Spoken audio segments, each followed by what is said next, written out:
There are two versions of starting a 200-hour yoga teacher training. One takes 18 months and ends with you exhausted before your first cohort walks in. The other takes about 90 days. The only difference is the order you do things in.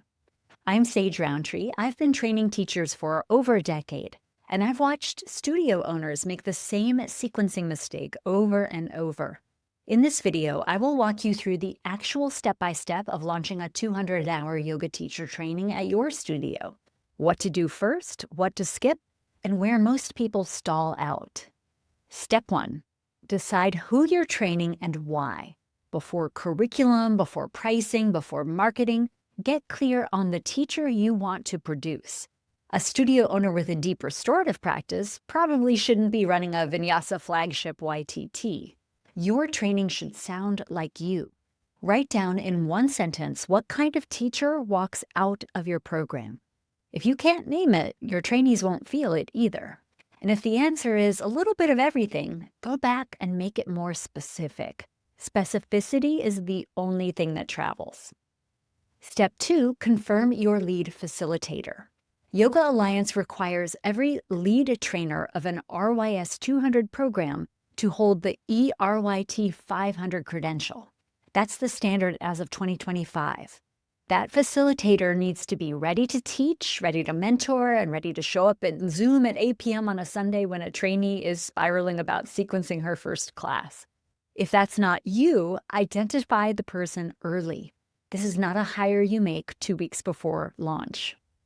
Step 3, choose your curriculum path.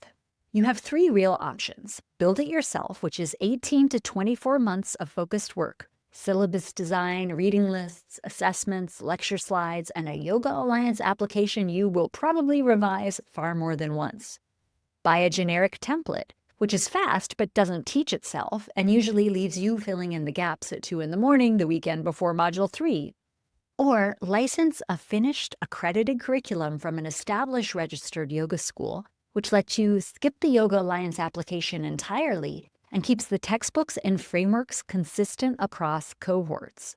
Pick the path that matches your time, your energy, and your reason for doing this. All 3 are honorable.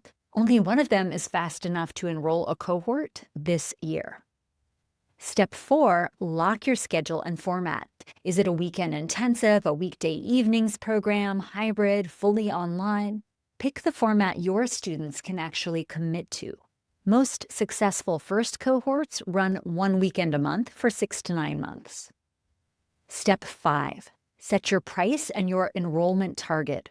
I suggest for your early cohorts, you focus on reputation, not revenue. Have a very low minimum, if any. Price your training in a range that reflects the depth you're offering, not the average in your zip code. Step 6 is to build the container, not just the content. Where do students ask questions between sessions? Where do they submit assignments? How do you welcome them on day 1? I use a dedicated circle community at Comfort Zone Yoga for each cohort that I teach because it keeps the conversation alive between weekends. And those conversations are where real learning actually happens for real humans. Step 7 is marketing from community, not from ads. Your first cohort comes from your current students. Your second cohort comes from their friends. Your third cohort comes from the graduates of the first 2 who are now telling their yoga friends that your training was the real thing. Don't buy traffic before you have proof. Host an open house. Send a personal email to the 10 students in your classes who you've already watched assist, demonstrate, and ask the kind of questions that belong in a training. Those will be your first yeses. Everything else follows from there. Step 8 is to plan postgraduate support before day 1. This is the step almost every new yoga teacher training skips. Where do your graduates go next?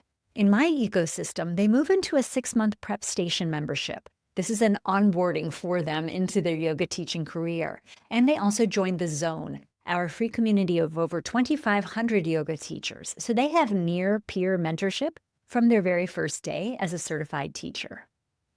Here is where most people stall, between step 3 and step 4. The curriculum decision paralyzes people because it's the one step that feels permanent. Once you commit to a curriculum path on your application, everything downstream depends on it. So studio owners sit in the indecision for months, sometimes years, revising outlines nobody will ever read. If that's you, licensing a curriculum is the clean way through. You skip the whole build phase and go straight to enrollment.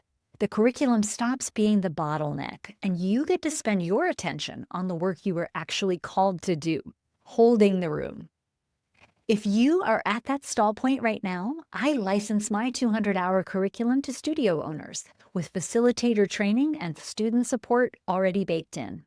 The partner inquiry form is linked below. Send it through and we'll figure out together whether this could be the right fit for your studio. A teacher training is a room you hold for your students. Build the room first, then the students will come sit in it.